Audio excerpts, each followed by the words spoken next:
that brings us to the news. But before we get to the news, this is, of course, Slammiversary. This is the 4th anniversary of TNA. So tell me, Liam, after 4 years of TNA, how are you feeling?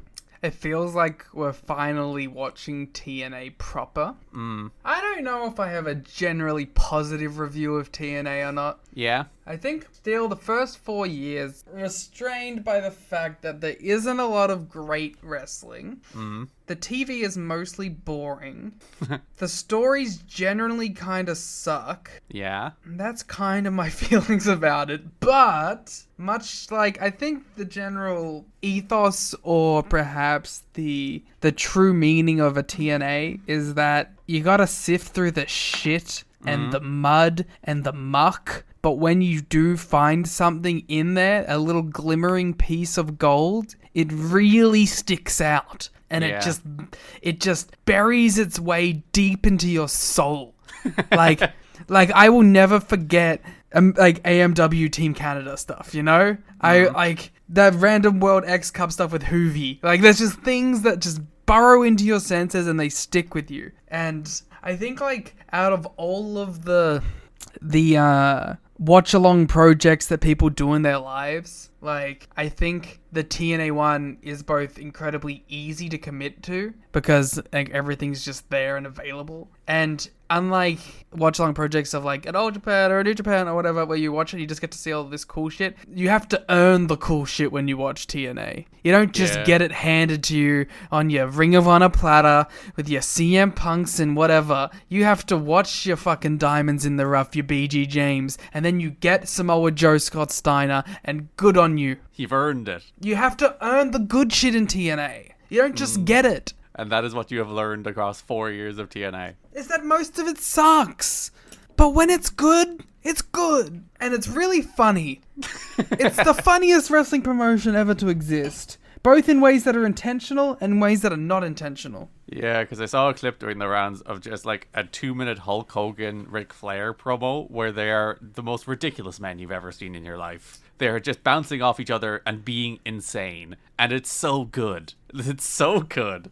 And there's a bunch of stuff like that where they're just like, let's just stick a camera on charismatic people and see what happens. We don't need to actually script things. But then there is a bunch of like actually good comedy, as you said. There's a bunch of just like, a Team 3D Funeral or Paparazzi Productions, of which we're in the middle of now, or I guess the start of.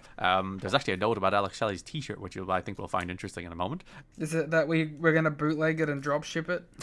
Yeah, of course. Hey, when I suggested that our first shirt be orange, which I don't think we could do because I ordered a sample and they cancelled it, you shot it down, so...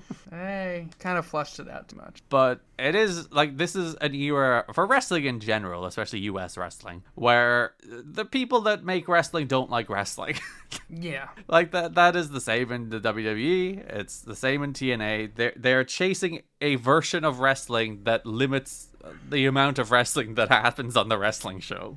There's one thing you can't say about 2024 wrestling. I do think that the people who book the wrestling are fans of the wrestling. Yeah, even if you want to be as cynical as you would like about Triple H's booking philosophy. I think he is someone who enjoys pro wrestling at its core still. Like, yeah. I think that's the difference between WWE booking now and Vince's booking. It's gone from someone who despises the business that they're in to someone who I think still enjoys it. Who, like, likes the moment of the payoff of Cody Rhodes winning. Like, that feeling. Which is like, it's always the thing I'm kind of baffled at. I get the people that don't like wrestling, because they really don't like wrestling. Like, Eric Bischoff does not like professional wrestling. He wanted to produce television. Which is fine, because that brought a new edge to wrestling in the 90s. But I'm sick of fucking hearing about this man who doesn't like wrestling. And I was like, same with Vince Russo. He was a man who did not like watching wrestling, but he did like television, and he could not actually become a television writer, but he could write wrestling television, so that was his way into television. And you get a lot of people like that, and like, wrestling is television. You can't lose sight of the fact that it is a television product, a television show for people to watch, that you don't want to lose people during commercial breaks, and there's a bunch of stuff you have to think about like that. It is a television show, but you are attracting a wrestling audience. As I've always said, if you would like drama, watch The Wire. If you would like comedy, watch Parks and Recreation. If you would like wrestling, watch fucking wrestling. Stop watching wrestling to try and get the other stuff. The wrestling has the other stuff, but it should not be the other stuff. And it often is not. But yeah, this is an era where you just get a lot of people a lot of people who just want to produce the same wrestling that happened in the 90s, which is wrestling that was produced to not be wrestling because people hate wrestling. And there's still a little bit of that here. Like, I think this team probably does broadly like wrestling, but they are still largely producing wrestling with the mentality that was chasing an older audience. And like, there's stuff on these shows that, like, the Steiner Joe stuff is like the most pro wrestling stuff you can get. It's two big badass guys staring each other down, constantly brawling, and then they fight and they shit talk each other. One calls the other guy fat, the other says your reputation isn't shit to me, I'm gonna kill you. And that's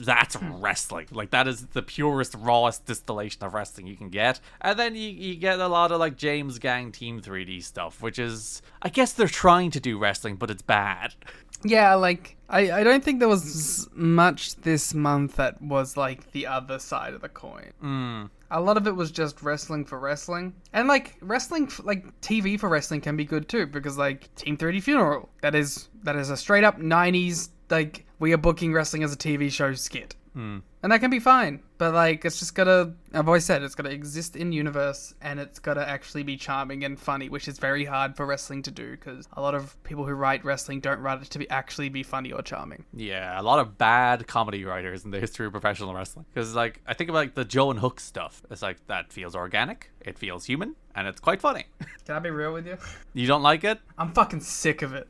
Already? They've only done, like, 2 of them. They've done 3, and I was, as soon as they did the second one, I was like, ugh. Oh, it is, like, that is, it's a classic AEW thing as well. It's like, when the second, and I guess it's the thing you should want them to do, in that, like, the second, like, something people enjoy happens, they do it over and over again. Yeah. But also, they do run things into the ground about as fast as WWE have ever done. I was like, I rolled my eyes so hard. I was like, okay, it was cool the first time. You have to expand, not just do the same joke again. I did quite enjoy the Doom Time bit on Dynamite. Yeah, that's fun. But like, I don't know. I don't need them talking every time. Give me something else. Just expand the bit. Expand it. No, you'll get the brochachos, which is the same bit over and over and over again until you want to claw your eyes out. I already want to claw my eyes out.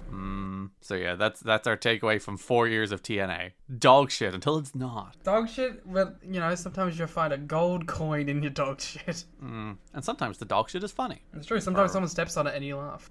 Yes, that's true. Once you are not touching the dog shit yourself, it's fine. I guess we are touching the dog shit ourselves quite a lot. Wait a minute. Yeah. Are we the ones stepping in the dog shit and everyone's laughing at us? Wait a minute.